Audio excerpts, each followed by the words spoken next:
Welcome back to Harry's Tech, everyone, and today we have some first leaks of Motorola's up-and-coming flagship phone from Dawn Rui. I believe I'm pronouncing that correct, or at least I hope so. But anyway, here we have a render of the front of the phone. Now you can see it's very beautiful, and it is a quad curve design with curved screen partially at the top and the bottom, and also the edge. And actually, I'm quite impressed. You can see that there is like barely any bezels on it, and the punch hole is minuscule.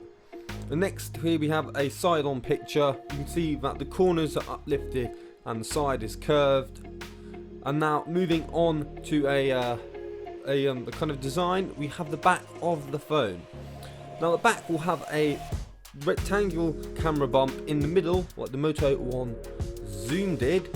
Only this seems to have 3 camera lenses on it, and they're lined up vertically. Now, hopefully, we don't know much about the camera lenses, but hopefully they'll include either a HM3 108 megapixel sensor from Samsung or GM1, or just a big, large sensor with large pixel size for better low light, a good ultra wide, and I'm hoping, seeing as most phones are doing it this year, a 5 times optical zoom at least.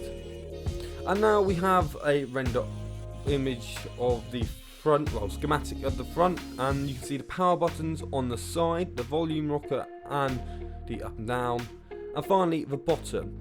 Now here you can see it has an SD card. It's not known whether this has an expandable memory, and nothing's known about the charging, but you can see the camera bump isn't that big, and the speaker is also at the bottom.